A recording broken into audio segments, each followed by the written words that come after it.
Mamboy Diao Mamboy nag moom itam ñu koy daal di toppee scandale foncier bi nga xam ni itam moom foofu si waanu ko palais de justice bu Pikine Guédiawaye ki nga xam ne que moo di Mame Gor nag Mamboy Diao ñu koy daal di takkale exactement benn ko bracelet donc nouveau cap avec une cascade de mesures judiciaires spectaculaires contre d'anciens hauts responsables d'État en tout cas donc nag figure yu bëri si li nga xam ne que moo di wàllu wu nu mel di leen daal di impliqué jëm si wàllu wi ki nga xam ne que moo di Mamboy Diao mu daal di nekkoon li nga xam ne que moo di ñiitu domaine nag jamono ji mi ngi retrouvé wu exactement seen si ay mbir yoo xam ni itam tudd nañ ko si encore une fois donc nag selon ay enquête judiciaire yi nga xam ne itam amal nañ ko ancien directeur national des domaines Mamboy Diao nag mujj nañ ko daal di inculpé si boobu de li nga xam ne que moo di dossier et que placé nañ ko sous surveillance électronique du moom kese mooy daal di takk lu nu mel bokk na aussi si ki nga xam ne moo di justement Abdoulaye Sy mu nekk ancien directeur de l'administration générale et de l'équipement alors Arfan naka na daal di jàngatee par rapport au rebondissement bi nga xam ni itam am na à la dernière minute cette décision bi nga xam itam wàcc na jëm si ki nga xam ne moo di justement Mamboy Diao suñuy xool nag yëf yi mi ngi remonté jëm si li nga xam ne moo di scandale foncier bi ñu déggoon foofu saanu palais de justice bu Pikine Guédiawaye tuddoon si ñoom Ismaïla Madior Fall et tout tey Mamboy mi ngi sous bracelet bañ jàng si daal di defe ne par rapport ak wàllu woowu. Oui, c'est comme la presse l'a indiqué. Hein. Donc, c'est une suite logique. Donc, des dossiers que Mamboy Diao a été cité. Il n'est pas le seul, tu l'as dit. Il y a un certain Abdoulaye Sy, il y a un certain Babacar Diop, je ne sais pas. Il n'est pas dans le territoire national, mais juge bi dafa sàkku pour ñu lancer un mandat donc d'amener. Et donc, comme il n'est pas dans le territoire national, c'est aussi lolu aussi c'est lié donc au trafic de chèques au niveau du trésor. Ils ont été cités. Okay. Donc cette équipe de malfaiteurs, parce que aussi si un tel vol est organisé par des personnes comme ça, il faut que aussi justice def ligéyam comme il se doit, comme on le dit, hein, lu ñu yaga wax man yag na réclamer yag na plaider pour que justice Sénégal def ligéyam surtout ci domaine foncier bi parce que dañu doon seddo donc c'est ce lobby là, le lobby foncier bi doon seddo le foncier Sénégal bi doon seddo aussi yenen accaparement donc de litige yo xamantene amna fi Sénégal. Macky Sall, sous la magistrature de Macky Sall, il n'a pas su arbitrer donc correctement mon Macky Sall parce que dafa japp ni que ñoñu ay nitam lañu. Les Sénégalais avaient réclamé depuis Bobo Légui que justice soit faite donc sur ces terres là qui ont été donc distribuées à des tiers. Peut-être ils méritaient pas donc d'avoir ces terres là parce que dañ ko doon distribuer parce que ñom ñoo bokk même camp. Ay xarit c'est des amis de longue date, c'est des amis appartenant donc à une formation politique. Okay. Benno Bokk Yaakaar wala APR. Okay. Andi sa carte d'identité. Il y a même des témoignages qui étaient là. Ay nit dañ lay wax ni que man dañ ma laaj sama carte d'identité ñu ma jox leen ñu may ma terrain. Il y a des gens, des témoignages selon lesquels ay des femmes ou bien une femme boo xamante dafa dugaloon carte d'identité pour dem wuti liggéey. Ñu jël carte d'identité bi sàcc ko dem donc octroyer d'un terrain. Donc loolu yëpp c'est des scandales yoo xamante boo ko rappelé sénégalais amaana dinañu fàttaliku te bu ñu fàttalikoo c'est les mêmes sénégalais qui réclamaient la justice, que justice soit faite donc ci ces accaparements de terre là. Mamboy Diao il est cité, c'est normal parce que il était le directeur des domaines. Nañu waxante dëgg xam nga Fallou wax naa la ko fii dem justice buy arbitrer nga ne justice ne par exemple dossier et tel dossier war naa ko atte. Je donne juste un exemple.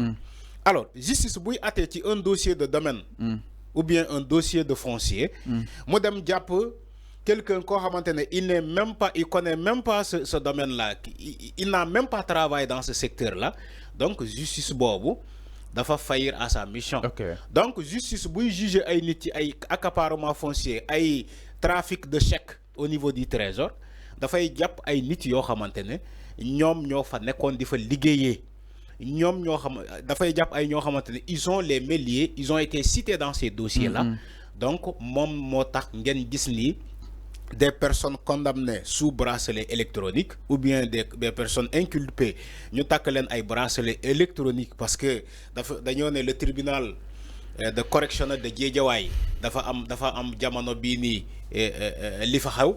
Donc lu xew loolu mënul permettre pour ñu yóbbu leen kaso en prison ferme. moo tax ñu distribuer ces bracelets électroniques là à ces personnes. Donc Arfan da nga jàpp ni c'est un dossier assez brûlant parce que ñi si daanu bëri na encore une fois mu nekk benn vaste dossier judiciaire boo xam ni itam def na ay li nga xam nekk moo di ay révélation tëj nañ si ki nga xam nekk moo di justement Cheikh Gueye mu nekk entrepreneur proche du dossier ainsi que Mohamed Anas El Bachir Wane mu nekkoon ex-directeur des constructions du palais de justice de Pikine Guédiawaye ñoom ñëpp nag ñeneen ñun daal leen placé exactement sous bracelet électronique ma ni kon Arfan suñuy xool c'est un dossier assez brûlant et que suñ ko toppee ñu bëri amaan na ni dinañ si wàcc concrètement tout à l'heure yaa ngi ko doon souligner faisons état responsabilité Macky Sall pour yow Macky am na ban responsabilité la am par rapport ak fi dossier bi daal di yegg si concrètement Arfan. Mais Fallou, c'est Macky Sall il connaît ces dossiers là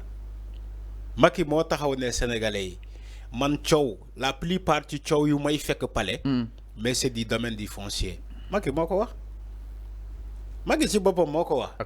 Donc, en tant que président de la République, il a toutes les informations sur ces accaparements de terre-là. Il a toutes les informations. Mais il a décidé de protéger ces personnes. Parce que nous avons beaucoup même camp politique. C'est tout à fait. Donc, si je veux cas bobu, maintenant pour faire allusion à l'association de malfaiteurs, souvent ces dossiers-là, c'est pas une seule personne qui est liée à ces dossiers-là. C'est un vol organisé. C'est ce qu'on appelle un vol organisé. Alors, si vous avez un vol organisé, souvent, c'est supposé, je dis bien supposé, c'est supposé voleur, d'ailleurs, lié avec Haralei Bessi. Moi, si je dis Haralei Bessi, moi, madame, tu as entendu quelque part, on te dit, il y a donc, comment adresse, ay chèques yoo xamante ne dafa fuité donc dañoo sàcc ay chèques yoo xamante ne ci trésor lañ ko sàccee dañoo sàcc donc quelque part ay terrain yoo xamante ne ci ay domaines comme les filao de Guédiawaye foofu lañ ko sàccee waxuma sax sàcc dañ ko séddoo ci Yamane quelque part dans Mbourkat donc le domaine de Thiès dañ la ne dañoo séddoo ay suuf yoo xamante ne boo demee laaj les riverains dañ lay ne ñun ñi fi dëkk sax ñun ñu fi dëkk amuñu dara. Donc loolu bu amee c'est souvent une association, c'est souvent un conglomérat, c'est souvent un lobby. Man yàgg naa utiliser baat boobu. Non, un lobby, c'est un lobby, Fallou, c'est un lobby. C'est un lobby foncier. C'est un lobby foncier qui donne accaparer suuf si ci lobby boobu. Tu as entendu même des directeurs de domaine, Mamboy Diao, tu as entendu des chefs de voilà des gens yoo xamante ne xaaru sax seen sénégalais sax xaaruñu seen tour ci association boobu. Mais ils se retrouvent aujourd'hui impliqués donc dans cette situation. Léegi le dernier ressort c'est quoi? C'est la justice. Ils peuvent pas échapper les mailles de la justice. Ñu jaaraleen ci fu mu mbaxane doone benn justice atte leen. Alors justice boobu moo atte moo commencé atte ba naan ñii dama leen di dugal kaso directement ñii dama leen di takkal ay bracelet électronique ñii dama leen di renvoyer ou bien ñii dama leen di lancer un mandat d'amener parce que gisuñu ma leen wala un mandat d'arrêt international parce que gisuma leen. Donc loolu yëpp c'est des décisions de la justice nous les citoyens doivent respecter. Alors c'est clair exactement par rapport à justement ces décisions de justice ma leen fàtte yéen ba tey seen émission li nga xam nekk moo di justement le talk de matinale donc ki nga xam nekk moo di Mame Boye Diao mi ngi sous bracelet électronique. Alors ñu daal di ñëw itam si leneen du côté de la régie ñu daal di desandi force nu ko dig di division des investigations criminelles donc